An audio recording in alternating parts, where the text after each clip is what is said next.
各位观众朋友，大家好，欢迎收看今天的健康大实话，我是主播张宏志。在安养院、长照中心这个领域，我整整工作了30年，见过太多长辈的晚年生活，看过无数家庭因为长辈的照顾问题而焦头烂额，也看过许多长辈因为心态没有调整好，把原本可以很幸福的晚年过得一团糟。今天我想和大家分享2个真实发生的故事。这2个故事，一个关乎我们老了以后到底该由谁来照顾，怎么照顾；另一个则是关乎我们老了以后该用什么样的心态去面对身边的亲友和自己的子女。这2个问题如果处理不好，晚年真的很难安宁。很多朋友常问我，老了如果想独居，可是请台籍保姆或是外籍看护费用太高，又怕遇到不适任的，把长辈送到安养院，又怕长辈住不习惯，到底该怎么办？其实这是一个非常标准且普遍的社会难题。在现在这个社会，要求子女辞去工作，亲自在家24小时伺候父母，真的非常不切实际。也没有多少家庭能够承受这样的经济与精神压力，把长辈送去安养院，或者是花大钱请全天候的照护员。虽然是目前最主流的2种长照方式，但也绝对不是适合每一位长辈的万灵丹。安养院有安养院的团体规范与环境限制，不是所有长辈都能适应那种按表操课、缺乏个人绝对隐私的集体生活。而请1对1的看护，不管是本国籍还是外国籍，价格高昂不说，人员的职业素质、耐心程度也是参差不齐。新闻上也不乏一些让人看了心惊胆战的负面案例。那么父母老了，到底该怎么安排才是最好的？我先讲一个我认识的林小姐的故事。她今年45岁，在一次非常偶然的机会下，她发现请住在对门，相处了10几年的邻居大嫂来当保姆照顾独居的老母亲，竟然比去住高级安养院或是花大钱请外人还要强上百倍。林小姐的家庭结构很简单，上面有一个姐姐，没有兄弟。10年前父亲很早就过世了，家里就剩下年过70的老母亲一个人在南部独居。刚开始那几年，母亲一个人独居，其实过得相当不错。林小姐的父母以前都是国营事业台湾电力公司的老员工，退休后在市区有一间环境很好的电梯大楼公寓。虽然屋龄有点大，但是空间宽敞舒适，冷气暖气这些家电一应俱全。社区里的左邻右舍很多都是当年台电的老同事、老熟人。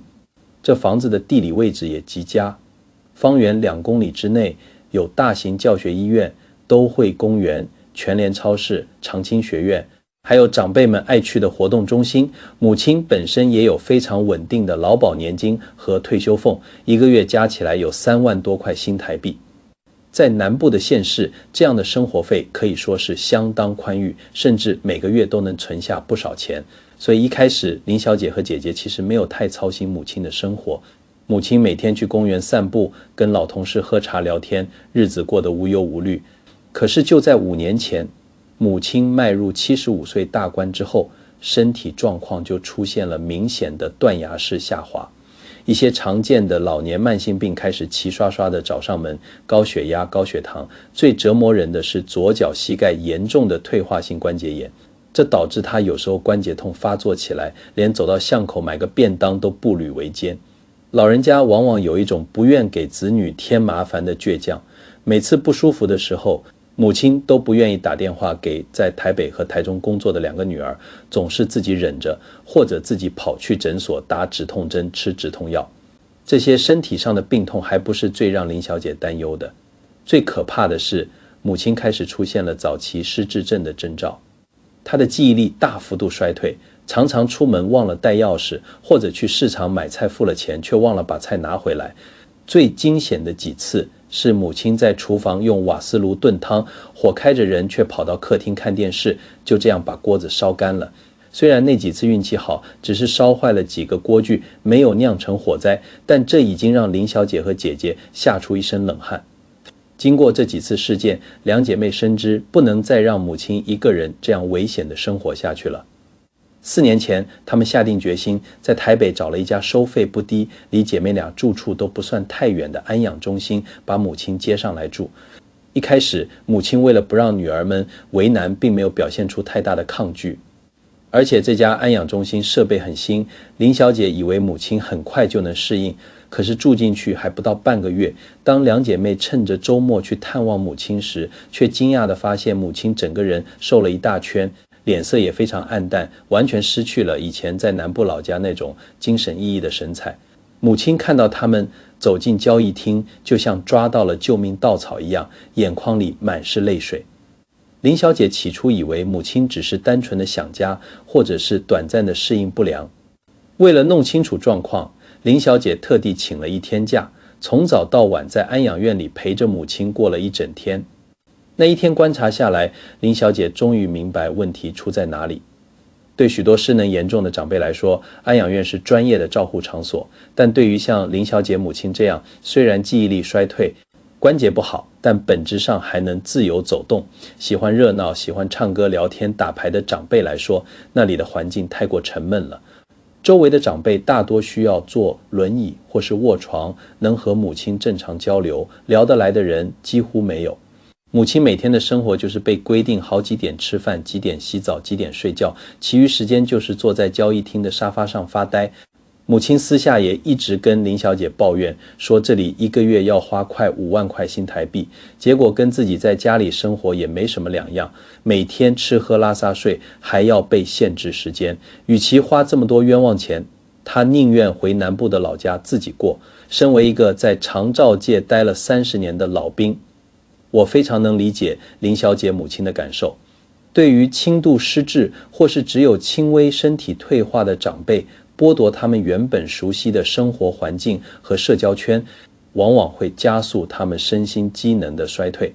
林小姐看着母亲日渐消瘦，心里非常不舍，于是姐妹俩商量后，决定顺从母亲的心意，把她接回南部老家。为了防止母亲忘记关火或是发生跌倒意外，林小姐花钱把家里的炉具换成有防空烧功能的电磁炉，并且在客厅、厨房、走廊等公共区域安装了网络摄影机，姐妹俩可以随时透过手机查看母亲的动态。想法虽然很美好，但现实总是充满变数。母亲回家生活不到半年，还是出事了。有一天中午，母亲正在厨房煮菜，突然接到一位老同事打来的电话。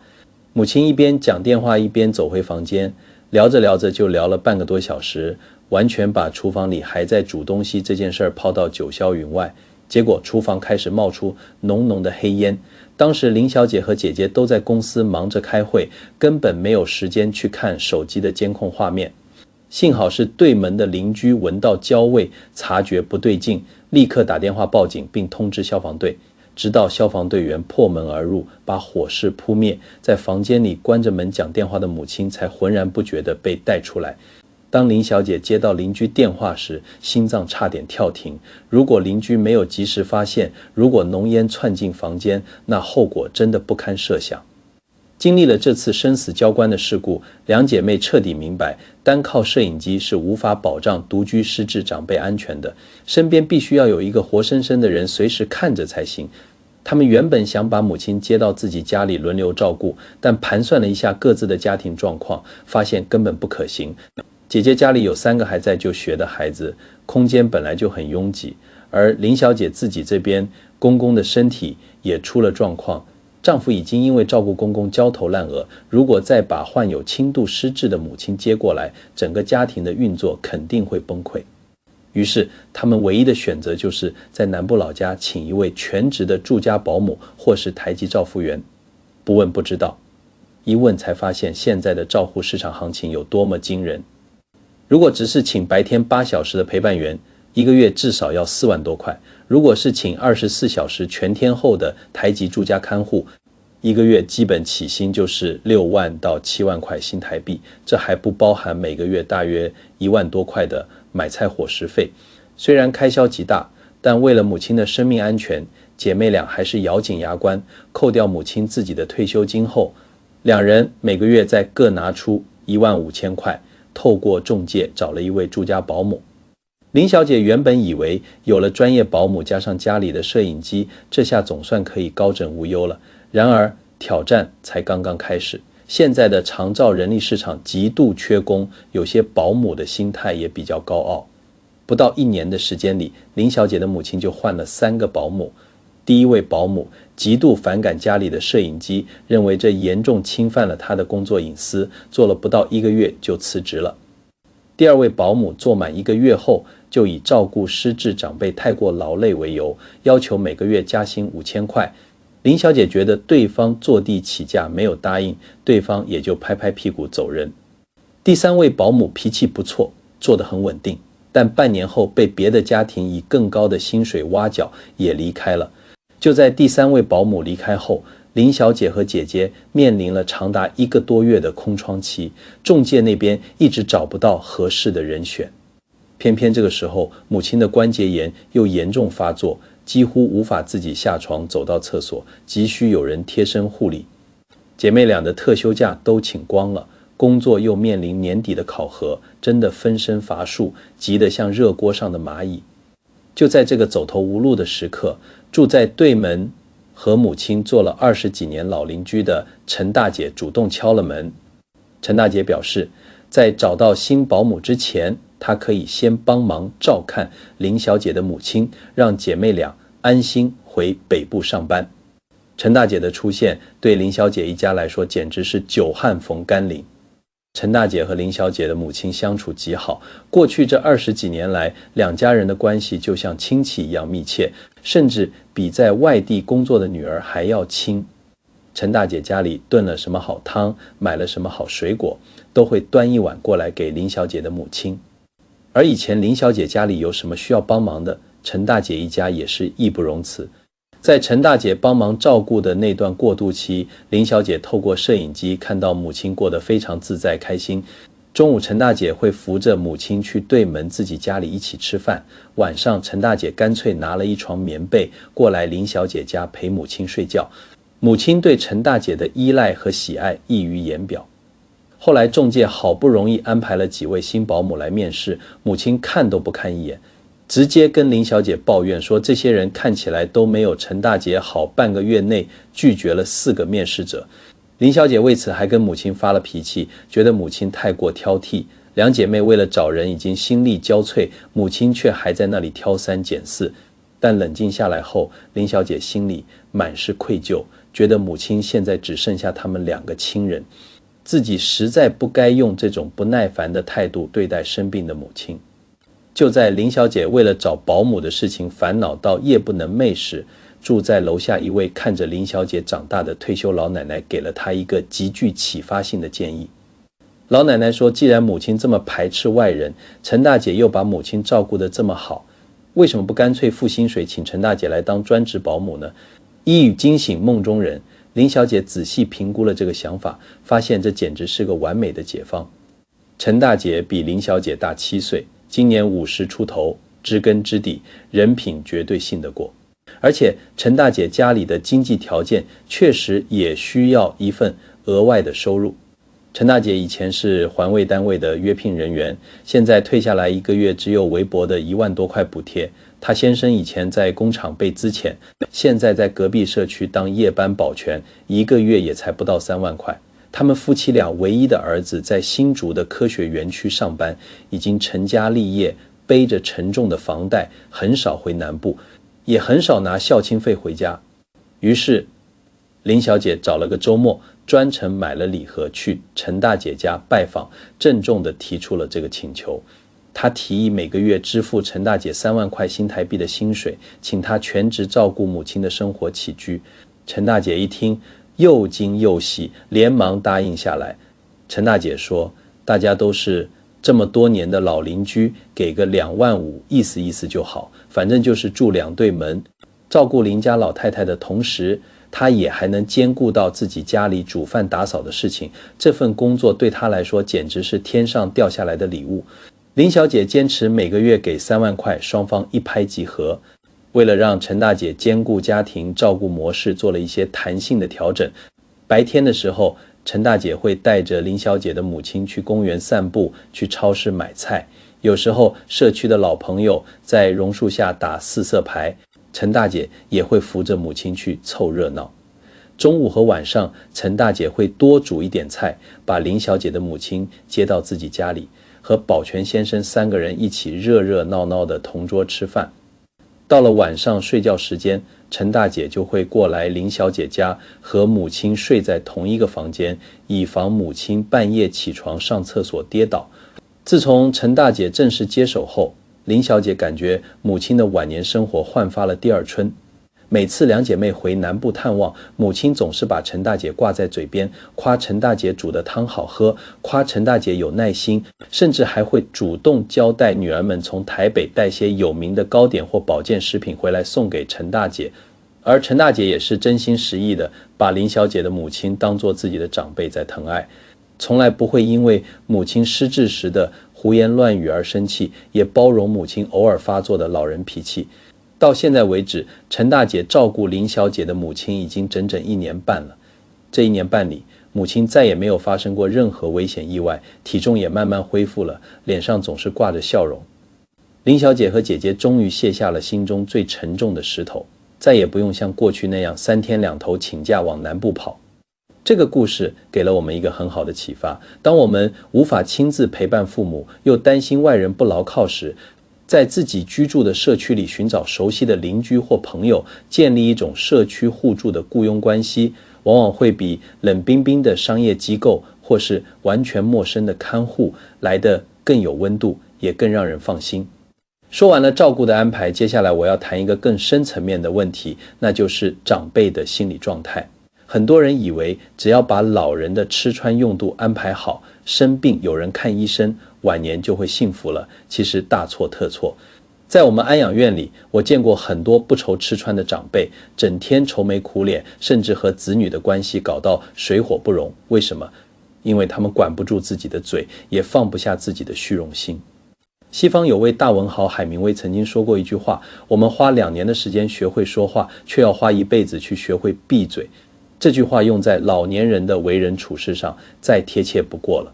在我们社会中，有一种长辈特别爱面子，非常喜欢在亲朋好友或是左邻右舍面前显摆，特别是当自己的子女有了好工作，赚了钱之后，他们更是逢人就夸，生怕别人不知道自己教子有方。有些长辈为了一时的虚荣心，甚至会主动把别人的麻烦往自己子女身上揽，完全不去考虑这会给在外打拼的孩子带来多大的困扰和痛苦。我认识一位老宋，今年刚满60岁，他就是这种典型。老宋的儿子非常优秀，从小就是个学霸，一路过关斩将，考上了北部最顶尖的医学院，读完医学系又一路念到博士。现在他儿子在台北一家非常知名的医学中心担任主治医师，年薪少说也有200-300万新台币。老宋每次提到这个儿子，那真的是满面红光，骄傲得不得了。他常说儿子是个农村子弟，深知唯有读书才能翻身，从小到大从来没让他操过心。儿子靠着自己的努力，在台北市区买了一间2房2厅的电梯大楼，虽然不大，但地段非常好，因为医院的工作非常高压繁忙。儿子很少有时间回南部老家，通常都是老宋和太太坐高铁北上去看望他。老宋对儿子唯一不满意的地方，就是儿子已经30好几了，却迟迟没有结婚，连个稳定交往的女朋友都没有。老宋夫妻俩急着想抱孙子，每次见面都要催婚，但儿子总是避重就轻，说台北的生活压力太大，他现在虽然收入不错，但每个月要缴高额的房贷，他想趁这几年多存点钱，把房贷本金还掉一部分，等财务状况更稳固了再来考虑成家。老宋虽然心里着急，但也知道儿子一向很有主见，决定了的事情很难改变，所以也只能作罢。自从儿子当上台北大医院的主治医师后，老宋就成了他们村子里的大红人。村里的人谁不羡慕老宋夫妻俩好福气，养出个这么有出息的医生儿子。每天傍晚在村子庙口的榕树下泡茶时，老宋就成了众人吹捧的焦点。听到别人夸奖自己的儿子，老宋的嘴角根本压不下来，他开始不知不觉地膨胀起来，逢人就炫耀儿子一年能赚多少百万，在台北买的房子地段有多值钱。当别人投以羡慕和巴结的眼光时，老宋极度享受这种高高在上、受人追捧的快感。为了维持这种虚荣的形象，他常常拍着胸脯向村民们夸下海口：我儿子在台北大医院当医生，以后大家如果在南部看不好，想去台北看病，或者挂不到那些大教授的门诊，尽管来找我，我儿子就在里面上班。这对他来说就是一句话的事，到时候让他帮你们瞧病床，介绍最好的权威医师。要是去台北没地方住，就直接住我儿子那里，那里交通可方便了，大家都是乡亲，自己人不用客气。老宋本来就是个热心肠，加上极度享受别人求他办事的虚荣感，所以每当有乡亲来拜托他，他几乎是来者不拒，毫不犹豫的一口答应。一开始只是偶尔有一两个亲戚要北上看诊，老宋打电话给儿子帮忙挂个号。儿子虽然工作忙碌，但也觉得帮乡亲挂号只是举手之劳，没有多说什么。可是随着老宋的名气越吹越大，来找他帮忙的人越来越多，情况就开始失控了。儿子开始感到不耐烦，常常在电话里抱怨老宋不要什么事情都答应。但老宋根本不以为然，他心里想，你在医院上班不过就是动动手指帮人家挂个号打个招呼，有什么好抱怨的？你今天帮了别人，说不定哪天你遇到困难，别人也会回过头来帮你啊。老宋殊不知，他这种农村传统的人情交换思维，在现代都市和高度专业化的医疗体系里有多么的可笑和不切实际。就在前阵子，老宋因为一次擅作主张，彻底把儿子给惹毛了。事情是这样的，老宋即将过60岁大寿，他心想儿子工作忙回不来，不如他和太太北上去找儿子，一家人顺便在台北吃顿大餐庆祝。就在他们准备北上的前一天晚上，村子东边的小赵焦急地跑来找老宋。小赵的父亲最近在南部医院检查出罹患了肠癌，需要立刻安排开刀。小赵觉得南部医院的设备和技术不如台北，想把父亲转到老宋儿子任职的那家医学中心开刀。但是台北大医院的病床一床难求，根本排不进去，所以小赵带着大包小包的礼物来拜托老宋，希望老宋的儿子能动用关系帮忙瞧出一张病床，让老父亲赶快住院动手术。老宋当时连通电话都没有打给儿子确认，为了在小赵面前展现自己的能耐，竟然自作主张的满口答应下来，还信誓旦旦的保证没问题，包在我儿子身上。不仅如此，老宋还热情地邀请小赵父子隔天跟他们夫妻俩一起搭高铁北上，直接住进儿子家里。当天晚上，老宋带着太太、小赵父子一行4人浩浩荡荡地提着行李出现在儿子台北的公寓门口。儿子下班拖着疲惫的身体回到家，一开门看到这阵仗，脸色瞬间铁青。当儿子了解整个来龙去脉后，当场就压不住火气了。他把老宋拉到房间里，严厉地责怪父亲不该擅自做主，把外人带到家里来住，更不该随便答应别人瞧病床这种严重违反医院规定的事情。儿子完全不顾老宋的颜面，当下就帮小赵父子在医院附近的商务旅馆订了2个晚上的房间，并帮他们付了房钱，委婉但坚定地请小赵父子先去旅馆安顿。老宋气得浑身发抖，觉得儿子这样做让他在乡亲面前彻底颜面扫地。他对儿子破口大骂，来之前我都跟人家说好了，让人家安心住在这里，不要有心理负担。你倒好，人家刚进门你就把人赶走，你这算什么态度？你让我的老脸往哪里摆？儿子疲惫地揉着太阳穴，耐心地向老宋解释，爸，我们医院最近满床，急诊室还有一大堆病人在排队等病床。我是个年轻的主治医师，根本没有权利也没有资格去插队帮人瞧病床。小赵的父亲要开刀，只能按规定挂号排队等床位，没有其他特权捷径可以走。但正在气头上的老宋根本听不进去，他主观地认定儿子就是嫌麻烦，故意不想帮忙。他指着儿子的鼻子大骂，你现在当了大医生，翅膀硬了，觉得我们这些乡下人配不上你是不是？你变得越来越冷血。一点人情味都没有。无论老宋怎么难听的责骂，儿子依然无动于衷，坚守自己的底线。无奈之下，小赵父子大老远跑来台北，也只能硬着头皮在旅馆住下，乖乖走正常程序排队等床位。等了整整5天，小赵的父亲才好不容易排到一张健保病床住进去。更难堪的事情发生在隔天，医院通知小赵要先缴纳一笔大约10万块新台币的医疗耗材和部分手术自费项目的押金。小赵这次北上走得匆忙，户头里现金不够，身上只凑得出3万块。医院的批价柜台表示，如果费用没有补齐，一些需要自费的高阶耗材就无法准备，手术可能要延期。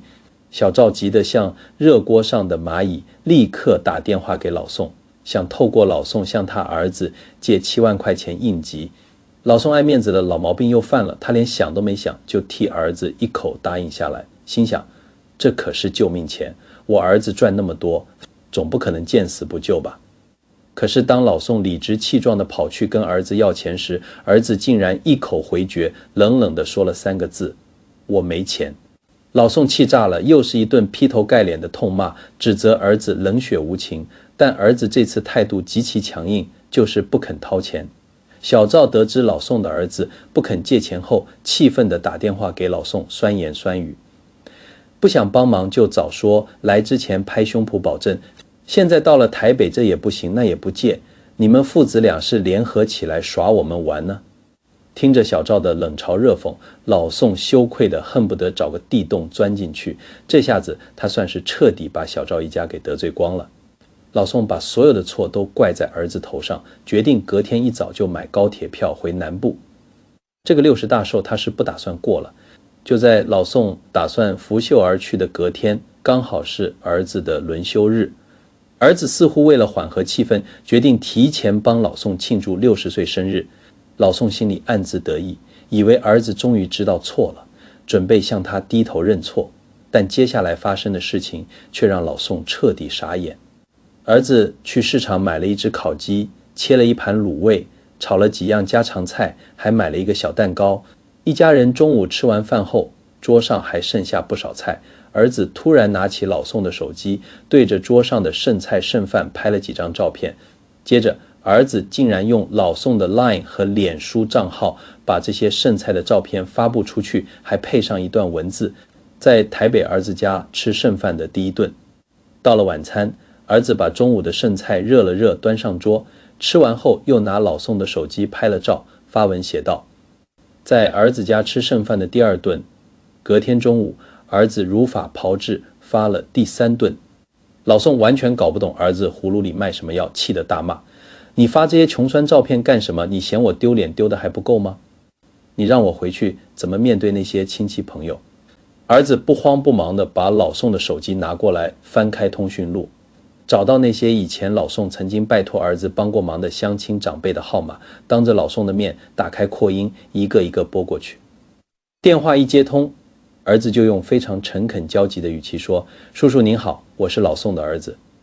我最近在台北买房子出了点状况，资金周转不灵，连我爸来台北我都只能让他吃剩菜，您能不能借我个5万块钱应急一下？结果让老宋震惊的一幕发生了。那些平时在榕树下对老宋阿谀奉承、称兄道弟的乡亲们，一听到老宋的儿子要借钱，挂电话的速度一个比一个快。有人推脱说最近刚缴了汇钱没现金，有人说儿子刚买车手头紧，无一例外，儿子连1毛钱都没有借到。最后儿子拨通了老王的手机。老王的女儿几个月前来台北看免疫风湿科，是儿子亲自打电话拜托学长帮忙加号安排的。当时老王来看病钱带不够，儿子还自掏腰包借了2万块给老王渡过难关。儿子满心以为老王会念在旧情上帮忙，没想到老王不仅拒绝借钱，还在电话里大声嘲讽：哎呀，你一个堂堂顶尖大学毕业的大医生，在台北有车有房，你爸去你那里住3天，你竟然让他天天吃剩菜，你都穷到快没饭吃了，还想找我借钱，门都没有，我才没那么傻把钱丢进水里呢。听到老王这番刻薄的话，老宋气得血压飙升，真想冲过去赏他2巴掌。儿子却表现得异常平静。他淡淡地挂断电话，转过头看着满脸震惊的老宋，说了一句无比现实的话：爸，你看到了吗？这就是人性。紧接着，儿子深深地叹了一口气，语重心长地对老宋说出了一直憋在心里的话。这番话也彻底点醒了老宋。爸，你真的以为你帮了别人，别人就会对你感恩戴德吗？你炫耀你在台北有个当医生的儿子，你以为别人是真心替你高兴，他们背地里指不定怎么嫉妒你，酸你呢？我在台北工作这几年，你为了你的面子给我惹了多少麻烦？你在乡下随口答应别人，你知道我在医院里要低声下气的去拜托多少学长姐和护理长吗？我帮他们挂号，安排检查，有些人连挂号费都没拿给我，觉得我帮忙是理所当然的。儿子越说越激动，眼眶都红了。每次你带乡亲来台北，都让我买高级水果去探病。台北物价这么高，随便买个礼盒都要上千块。我每天在医院开刀看诊，压力大到晚上都要吃安眠药才睡得着。我好不容易休个假，你还要带一堆人来我家住，让我伺候他们。我要缴1个月5万块的房贷，我还要存钱准备未来的结婚基金。你知道我在台北活得有多焦虑，压力有多大吗？我拼命工作是心疼你和妈以前种田辛苦，想让你们晚年生活有保障。但你呢？你总觉得我是你的战利品，可以用来满足你的虚荣心。你炫耀的背后是把我推向无尽的麻烦和深渊。你要是再这样下去，我真的会被你逼到崩溃。爸，你活到60岁了，难道还不明白吗？在这个世界上，除了生你养你的父母，根本没有几个人会真心希望你过得比他好。儿子这番气血的告白让老宋听得愣在原地，久久说不出话来。他从来没有想过自己那些自以为是为了面子的无心之举，竟然像一把无形的刀，一刀一刀地割在儿子的心上。他仔细回想这些年发生的事情，看着手机里那些无情挂断的电话记录，老宋羞愧难当，眼泪忍不住掉了下来。他终于明白，真正的幸福是关起门来自己过的，而不是拿去给别人观赏的。隔天，老宋和太太默默地收拾行李，坐着高铁回了南部。回到村里后，那些看了老宋脸书吃剩菜贴文的村民，态度发生了180度的大转变。他们不再像以前那样热情地围着老宋转，反而在背后指指点点，嘲笑老宋的儿子金玉其外，败絮其中，甚至看到老宋走过来就刻意避开，生怕老宋开口向他们借钱。虽然失去了往日的风光，但老宋心里反而觉得前所未有的轻松。他退出了那些无聊的交际圈，不再谈论儿子的收入，每天和太太去田里种种菜，去庙里当义工，过着平静朴实的生活。各位观众朋友，这2个故事听完，不知道大家心里有什么感触？人与人之间相处，虽然需要交流沟通，但一定要学会把握分寸感。尤其是在透露自己的财务状况和家庭隐私时，一定要学会守口如瓶。你越是把自己的经济状态、家底、儿女的成就暴露在众人面前，就越容易引来别有用心的人，让自己深陷麻烦之中。告诉别人你有多少钱，子女赚多少钱，不仅无法换来真正的尊重，反而会招来嫉妒和无止境的所求。人生在世，我们当然要有不害人之心，但更要懂得保护自己和自己的家人。管好自己的嘴巴，让语言成为你生活的助力，而不是摧毁家庭和谐的劫难。晚年的幸福，一方面来自于务实的养老规划，就像林小姐找邻居帮忙照顾母亲那样，在地老化互助互惠；另一方面则来自于心态的成熟，放下虚荣，收敛锋芒，守住自己的界限。保护好自己的秘密，就是保护好自己得来不易的晚年生活。今天的故事我们就分享到这里，感谢大家的收看。如果您对今天的内容有任何感触，或者也有类似的经历，欢迎在影片下方留言和我们分享。也请大家帮忙按赞订阅，让我们一起成长，一起学习如何优雅从容地慢慢变老。我们下期节目不见不散。